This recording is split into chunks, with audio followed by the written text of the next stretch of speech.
the best academy. Hi friends, welcome to Harish academy. ఈరోజు వార్తలు నిలిచిన జాతీయ, అంతర్జాతీయ, రాష్ట్రీయ అంశాల గురించి, వార్తలు నిలిచిన వ్యక్తులు, అవార్డులు, పుస్తకాలు, మరి క్రీడా సంబంధిత సమాచారం ఒక్కొక్క అంశాన్ని వివరంగా తెలుసుకుందాం. ఈరోజు ఫస్ట్ టాపిక్ వచ్చేసి ప్రతి సంవత్సరం కూడా జనవరి మంత్ సెకండ్ వీక్లో ఫెస్టివల్ సీజన్ని చూస్తాము. దేశవ్యాప్తంగా కూడా పండుగని అద్భుతంగా అంగరంగ వైభవంగా జరుపుకుంటాము. మరి ఈ festival season harvest festival.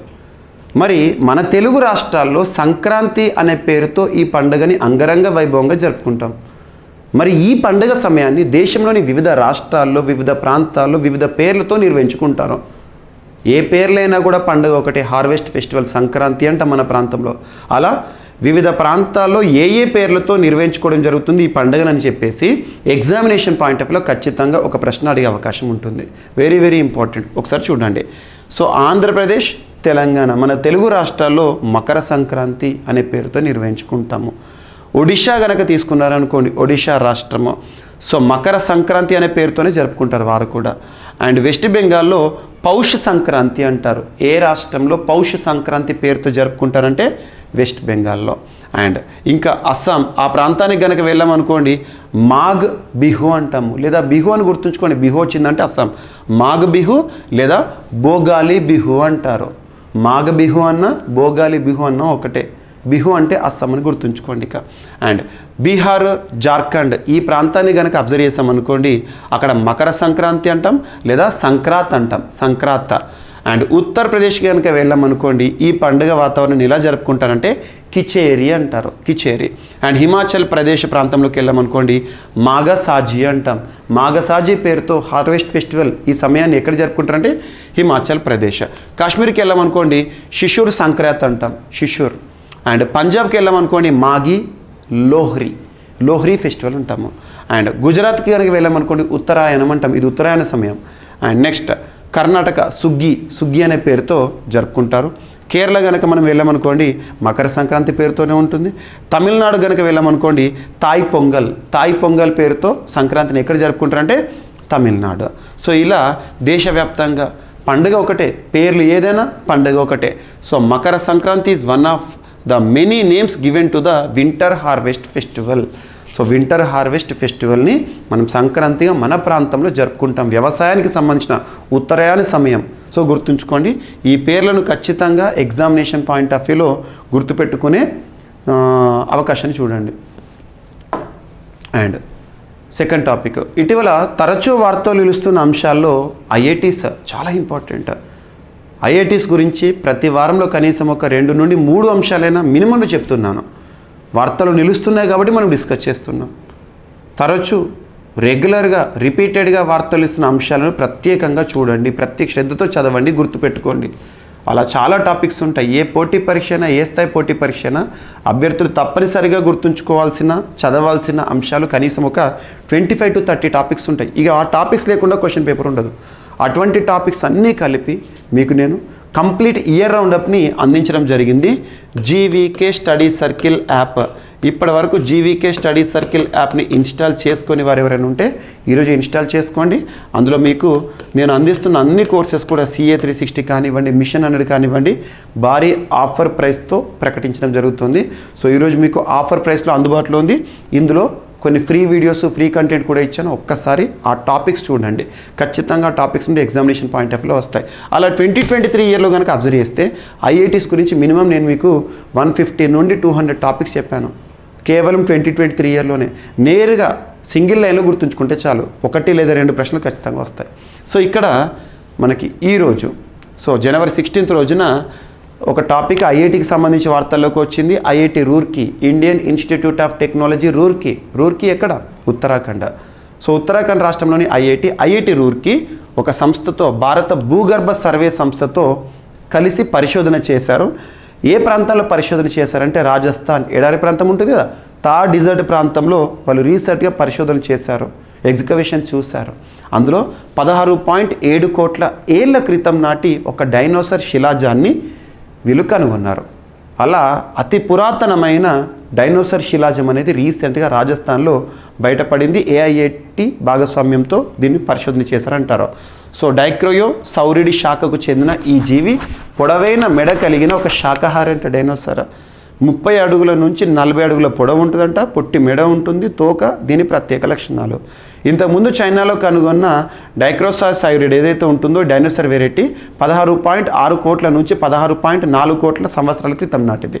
So ఇప్పుడు మన దగ్గర 16.7 క్రోర్ ఏళ్ళ నాటి ఒక అతి పురాతన డైనోసర్ శిలాజం అనేది కనుగొనడం జరిగిందని కలబరాలు. ఓకేనా, ఇదొకటి మనకి ఇంపార్టెంట్. ఎగ్జామినేషన్ పాయింట్ ఆఫ్ వ్యూలో ఇలాంటి వాటిపైన ఎక్స్కవేషన్స్ పైన కూడా క్వశ్చన్స్ వచ్చే అవకాశాలు ఉంటాయి. ఇక ఐఐటీలు తరచు వార్తల్లోకి వస్తున్నాయి. ఇప్పటివరకు భారతదేశానికి పరిమితమైన ఐఐటీస్ విశ్వవ్యాప్తమవుతున్నాయి. ప్రపంచంలో భారతదేశం వెలుపల మొదటిసారి ఏ దేశంలో ఐఐటి క్యాంపస్ ఇటీవల ఏర్పాటై అమల్లోకి వచ్చింది అంటే ఆఫ్రికా ఖండంలోని టాంజానియా దేశంలోని జాంజిబార్లో. ఏ ఐఐటి క్యాంపస్ ఏర్పాటైందంటే ఐఐటి మద్రాస్ వారు అక్కడ ఏర్పాటు చేశారు. ఇటీవల ఐఐటి మద్రాస్ అనౌన్స్ చేసింది శ్రీలంకలోని క్యాండీలో కూడా మరొక క్యాంపస్ని ఏర్పాటు చేస్తామని. అలా యూఏఈలో కానీ శ్రీలంక కానీ వివిధ దేశాల్లో ఐఐటీస్ విశ్వవ్యాప్తం అవుతున్నాయి. వీటిపైన ప్రత్యేకంగా చూడండి. అండ్ నెక్స్ట్, మానవులకు సోకే మరొక వైరస్ని గబ్బిలాల్లో గుర్తిస్తూ శాస్త్రవేత్తలు వార్తల్లోకి వచ్చారు. మరొక వైరస్ అని ఎందుకు అంటున్నానంటే 2020 సంవత్సరం అంటేనే భయానకం. ప్రతి ఒక్కరం కూడా ఎదుర్కొన్న ఒక అనుభవం. ప్రపంచవ్యాప్తంగా కూడా తీవ్ర ఆస్తి నష్టం, ప్రాణ నష్టాన్ని కలుగజేసింది కరోనా వైరస్. కంటికి కనిపించని వైరస్తో ఒక యుద్ధాన్ని చేసాం మనం. అటువంటి వైరస్ మళ్ళీ గబ్బిలాలో గుర్తించడం జరిగిందంట. సో గబ్బిలాల నుంచి మానవులకు సోకే ప్రమాదం ఉన్న మరొక కొత్త వైరస్ను థాయిలాండ్లో గుర్తించినట్లు న్యూయార్క్ కేంద్రంగా పనిచేస్తున్న ఎకో హెల్త్ అలయన్స్ అనే ఒక పరిశోధనా సంస్థ తెలిపింది. దీన్ని ఇంతకు ముందెప్పుడూ చూడలేదని ఇటీవల ప్రపంచ ఆరోగ్య సంస్థ WHO జెనీవా స్విట్జర్లాండ్ కేంద్రంగా పనిచేస్తుంది టెడ్రస్ అదనం డైరెక్టర్ జనరల్ వారు చెప్పారు. పీటర్ ద స్టాజ్ దీనికి సంబంధించిన అంశాలను వెల్లడించారు. చైనాలోని వుహాన్ ల్యాబ్లో పరిశోధనలు జరిపిన ఈ ఎకో హెల్త్పై గతంలో అనేక వివాదాలు చుట్టుముట్టాయి. ఏం లేదు, మరొకసారి ఎకో హెల్త్ అలయన్స్ అనే ఒక పరిశోధన సంస్థ రీసెంట్గా గబ్బిలాల్లో మానవులకు సోకే మరొక వైరస్ని గుర్తించడం జరిగింది. ఓకేనా. అండ్ ఈ ల్యాబ్ నుంచే కరోనా వైరస్ లీక్ అయిందంటూ వచ్చిన వార్తలను ఈ సంస్థ కొట్టిపారేసింది. కరోనా స్థాయిలో వ్యాపించే సామర్థ్యం తాజాగా గుర్తించిన కొత్త వైరస్కు ఉందని కూడా శాస్త్రవేత్తలు చెప్తున్నారు. థాయిలాండ్లో ఓ గుహలోని గబ్బిలాల్లో దీన్ని గుర్తించినట్టు చెప్తున్నారు. స్థానిక రైతులు ఈ జీవుల ఎరువును పొలాల్లో ఉపయోగిస్తారని తెలుపుతున్నారు. అండ్ రక్షణ రంగానికి సంబంధించి మరొక అంశం, రీసెంట్గా ఉగ్రం అనే ఒక టాపిక్ని చెప్పాను. మీకు రక్షణ రంగానికి సంబంధించి ఉగ్రం రైఫిల్ గురించి, ఇప్పుడు అస్త్ర క్షిపణి గురించి చెప్తాను. సో రక్షణ రంగానికి సంబంధించి క్వశ్చన్స్ లేకుండా క్వశ్చన్ పేపర్స్ ఉండవు. అది విన్యాసాలే కానీ రక్షణ రంగ దిగుమతులే కానివ్వండి, పూర్తి స్వదేశీ పరిజ్ఞానంతో మనం తయారు చేసుకుంటున్న రక్షణ రంగ ఉత్పత్తులే కానివ్వండి. సో ఇక్కడ చూడండి, వాయుసేన, ఇండియన్ ఎయిర్ ఫోర్స్, మనకు త్రివిధ దళాలు ఉంటాయి, Indian air force, Indian army, Indian navy. So Indian air force చేతికి అస్త్ర అనే ఒక క్షిపణి రావడం జరిగింది. దీన్ని ఎవరు తయారు చేస్తారు? దీని యొక్క సామర్థ్యం ఏంటి ఎనఫ్. సో 100 కిలోమీటర్ల దూరం, 100 కిలోమీటర్ల దూరంలోని ఎటువంటి లక్ష్యాన్నైనా ఏ టార్గెట్నైనా కూడా ఈ క్షిపణి ఛేదిస్తుందంట. స్వదేశీ పరిజ్ఞానంతో రూపొందించిన భారత్ డైనమిక్స్ లిమిటెడ్ సంస్థ. సో వాయుసేన అమ్ముల పొదిలో, అమ్ముల పొదిలో అంటే ఆయుధ భాండాగారం అన్నట్టు, భారతదేశ వాయుసేన అమ్ముల పొదిలో మరొక అద్భుత ఆయుధం చేరింది. హైదరాబాద్ కంచన్బాగ్లోని భారత్ డైనమిక్స్ లిమిటెడ్ సంస్థ స్వదేశీ పరిజ్ఞానంతో రూపొందించిన అస్త్రా మిసైల్ను రక్షణ శాఖ ఆవిష్కరించడం జరిగింది. 100 కిలోమీటర్ల దూరంలోని ఎటువంటి లక్ష్యాన్నైనా కూడా ఇది ఛేదిస్తుందంట. గుర్తుంచుకోండి, air to air missile, air to air missile. Air to air అంటే గాల్లో ప్రయోగించేది గాల్లోని టార్గెట్ని ఢీకొంటుంది. సో దీంతో ఎయిర్ టు ఎయిర్ మిసైల్ను రూపొందించగలిగే దేశాల సరసన భారత్ నిలిచిందని రక్షణ శాఖ తెలుపుతోంది. సో కొత్త క్షిపణుల పరిశోధన ఏం జరుగుతుంది ప్రస్తుతం అంటే, హైదరాబాద్లోని ఏపీజే అబ్దుల్ కలాం మిసైల్ కాంప్లెక్స్లో గల రీసెర్చ్ సెంటర్ ఇమారత్ను కేంద్ర మంత్రి వారు ఇటీవల సందర్శించారు. అక్కడ తయారవుతున్న అగ్ని ప్రైమ్ మరొక క్షిపణి, ఆకాశ ఎన్జీ, ప్రళయ క్షిపణులను క్షుణ్ణంగా పరిశీలిస్తూ అభివృద్ధికి సంబంధించిన వివరాలను తెలిపారు.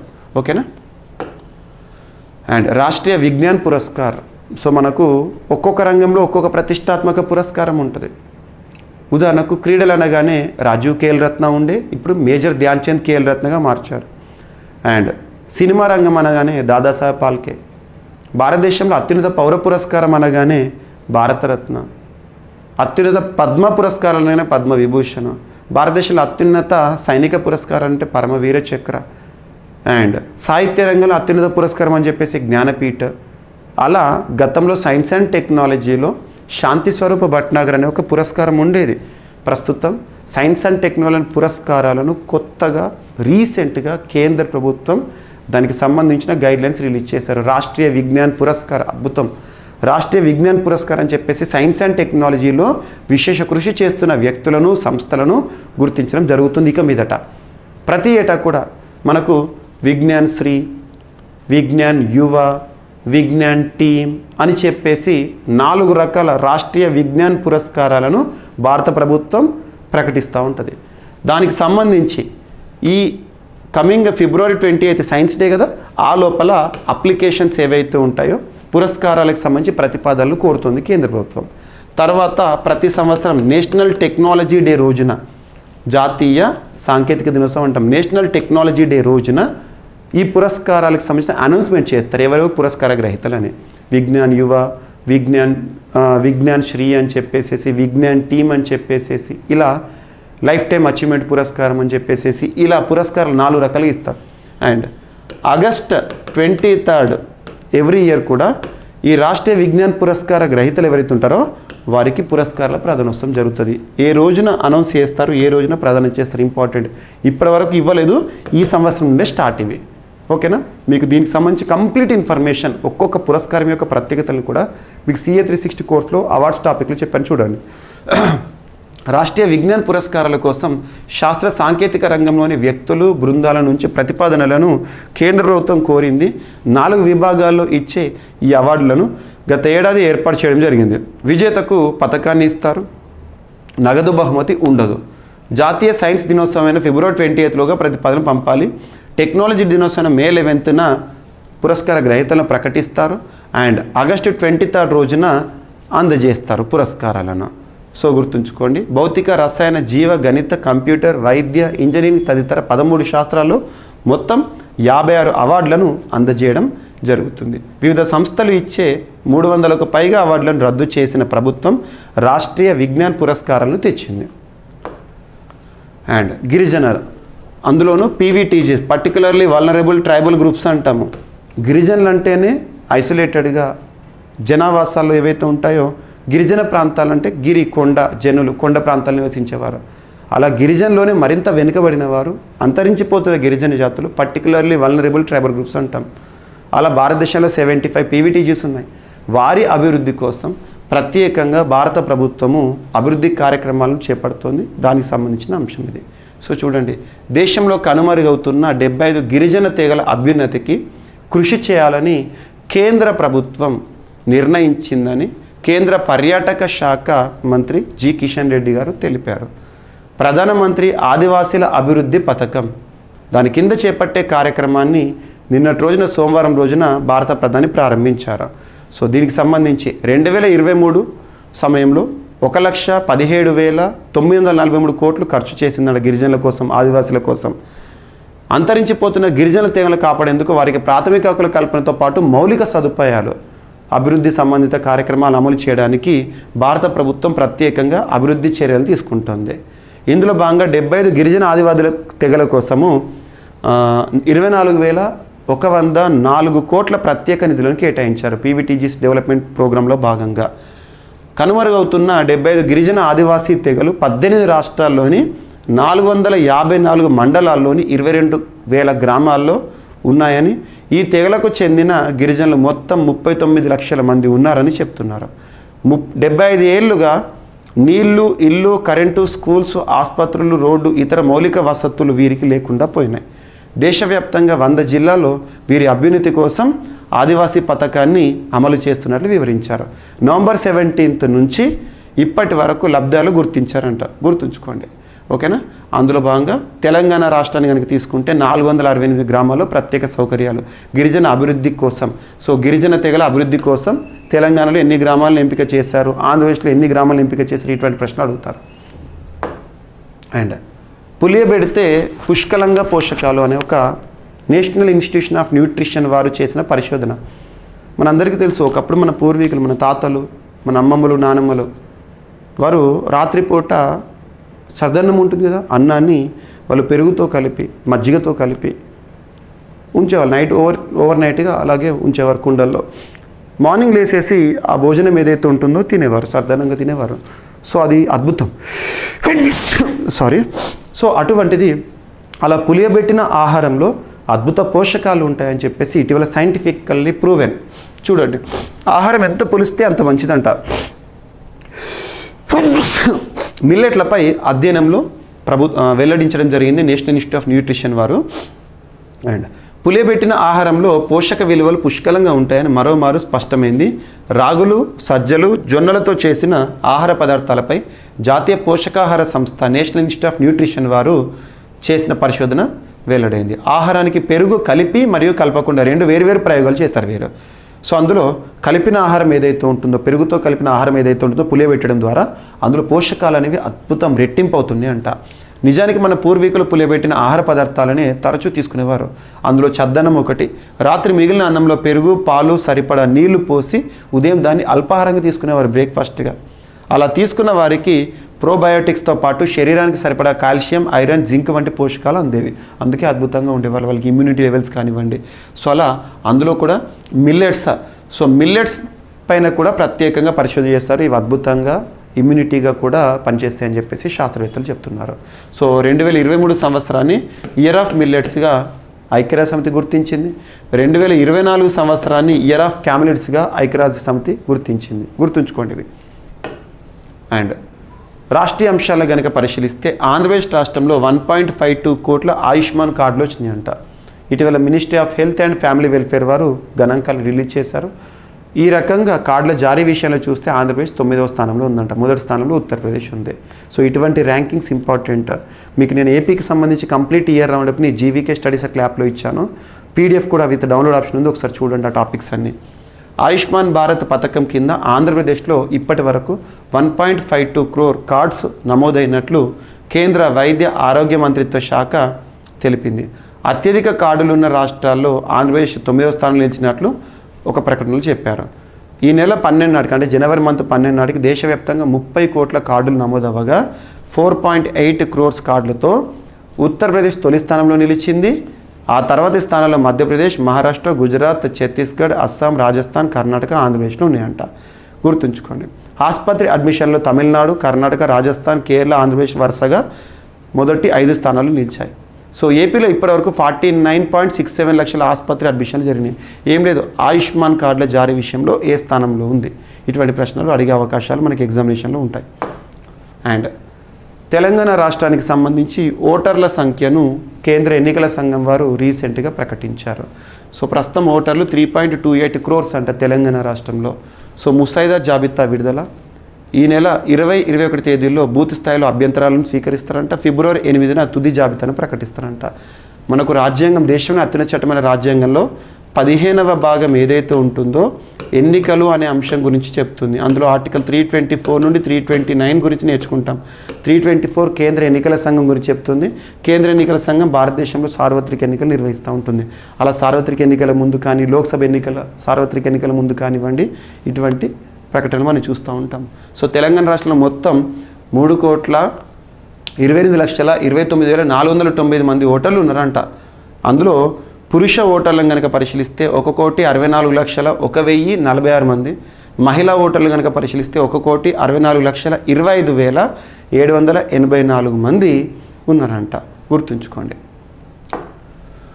అండ్ వార్తల్లో వ్యక్తులను కనుక పరిశీలిస్తే డెన్మార్క్ రాణి జనవరి 14 రోజున పదవి నుండి తను వైదొలగబోతున్నారని చెప్పేసి గతంలో జనవరి 1 రోజున మనం డిస్కస్ చేసాము. ఈరోజు అఫీషియల్గా డెన్మార్క్ రాణి వైదొలిగారు. తన స్థానంలో కొత్త పర్సన్ రావడం జరిగింది. సో డెన్మార్క్ రాజుగా ఫ్రెడరిక్ 10 రావడం జరిగింది. వైదొలిగిన రాణి మార్గరెట్. వైదొలిగిన వారెవరు, వచ్చిన వారెవరో గుర్తుంచుకోండి. ఓకేనా. డెన్మార్క్ రాజుగా ఫ్రెడరిక్ 10 నియమితులయ్యారు. ప్రస్తుతం రాణిగా ఉన్న ఆయన తల్లి మార్గరెట్ 2 స్వచ్ఛందంగా వైదొలగడంతో ఫ్రెడరిక్ 10 రాజుగా అవకాశాన్ని పొందారు. గుర్తుంచుకోండి. ఇంకా మోనార్కీలోనే ఉంది. 900 ఏళ్ల డెన్మార్క్ రాజవంశీకుల చరిత్రలో ఒక రాణి స్వచ్ఛందంగా వైదొలగడం అనేది ఇదే ప్రప్రథమం అంట. ఓకేనా. అండ్ క్రీడలకు సంబంధించి ఇటీవల కౌలాలంపూర్ వేదికగా జరిగిన పోటీలో మలేషియా ఓపెన్లో భారత బ్యాడ్మింటన్ జోడీ రన్నరప్గా సరిపెట్టుకుంది. సో టైటిల్తో కొత్త ఏడాదిని ఆరంభించాలని ఆశించిన భారత స్టార్ బ్యాడ్మింటన్ జోడీకి నిరాశ ఎదురైంది. మలేషియా ఓపెన్ సూపర్ 1000 టోర్నీలో ఆఖరి వరకు పోరాడిన సాత్విక్ సాయిరాజ్, చిరాగ్ శెట్టికి ఓటమి తప్పలేదు. గుర్తుంచుకోండి, రన్నరప్గా మిగిలారు. సో ఇక్కడ గుర్తుంచుకోండి, ఫైనల్లో ఓడిన సాత్విక్ జోడీ ఎక్కడ జరిగింది టోర్నీ అని గుర్తుంచుకోండి, ఎవరిపైన ఓడిపోయారో. సో ఇక్కడ గుర్తుంచుకోండి, 21-9 అండ్ 18-21, 17-21తో ప్రపంచ నెంబర్ 1 లియాంగ్ వీకెంగ్ అండ్ వాంగ్ చాంగ్ జోడీ చేతిలో మన ఇండియన్ జోడీ పరాజయమైంది. ఎవరు గెలిచారు, ఎవరు రన్నరప్, ఎక్కడ జరిగింది, టోర్నీ పేరేంటి, ఈ 4 అంశాలు చూస్తే సరిపోతుంది. అండ్ క్రికెట్కు షాన్ మార్ష్, ఆస్ట్రేలియాకి సంబంధించిన ఒక అద్భుతమైన బ్యాట్స్మన్ గుడ్ బై చెప్తూ వార్తలోకి వచ్చారు. అన్ని ఫార్మాట్లకు కూడా గుడ్ బై చెప్తున్నాడు. సో షాన్ మార్ష్ ఇటీవల క్రీడలకు వీడుకోలు పలుకుతూ వార్తలోకి వచ్చిన షాన్ మార్ష్ ఏ క్రీడకి సంబంధించిన వ్యక్తి, క్రికెట్ ఏ దేశానికి సంబంధించిన వ్యక్తి, ఆస్ట్రేలియా. ఓకేనా. సో ఈరోజు అంశాలను ర్యాపిడ్గా చూస్తే సంక్రాంతి పండుగను మన ప్రాంతాల్లో జరుపుకుంటాం, మరి భారతదేశంలో వివిధ ప్రాంతాల్లో ఏ పేర్లతో జరుపుకుంటాము. అండ్ తారేడారిలో పురాతన డైనోసార్ శిలాజాలను గుర్తించిన ఐఐటి రూర్కీ. అండ్ గబ్బిలాల్లో మానవుడికి సోకే వైరస్ ఆనవాలను గుర్తించారు శాస్త్రవేత్తలు. అండ్ వాయుసేన చేతికి, భారత వైమానిక దళం చేతికి అస్త్రా క్షిపణి ప్రత్యేకత బీడీఎల్ వారు తయారు చేశారు. రాష్ట్రీయ విజ్ఞాన్ పురస్కారాలకు ప్రతిపాదనలు ఇవ్వనని చెప్పేసి కేంద్రం చెప్తోంది. పీవీటీజీస్ డెవలప్మెంట్ ప్రోగ్రామ్ వార్తల్లోకి వచ్చింది. అండ్ పులియబెడితే పుష్కలంగా ఆహారంలో పోషకాలు పెరుగుతాయని చెప్పేసి నేషనల్ ఇన్స్టిట్యూట్ ఆఫ్ న్యూట్రిషన్ వారు చెప్తున్నారు. ఆంధ్రప్రదేశ్లో 1.52 కోట్ల ఆయుష్మాన్ కార్డులు ఇప్పటివరకు వచ్చినాయంట. రాష్ట్రంలో ఓటర్లు 3.28 crores అని తెలంగాణ రాష్ట్రానికి సంబంధించి కేంద్ర ఎన్నికల సంఘం చెప్తుంది. డెన్మార్క్ రాజుగా ఫ్రెడరిక్ 10 తన తల్లి వైదొలిగింది, తన పేరు రాణి మార్గరెట్ 2. అండ్ ఇటీవల జరిగిన ఓపెన్లో మలేషియా ఓపెన్ కౌలాలంపూర్ వేదిక జరిగింది. భారత జోడీ రన్నరప్గా మిగిలింది. క్రికెట్కు గుడ్ బై చెప్తూ వార్తలకు వచ్చిన షాన్ మార్ష్. సో ఇవి ఫ్రెండ్స్ ఈరోజు వార్తలు నిలిచిన అంశాలు. మిస్లేనియస్ అంశాలు ఏమైనా మిగిలిపోతే రేపటి క్లాస్లో జోడించి మరొకసారి నేర్చుకుందాం. రేపు కలుద్దాం. Thank you.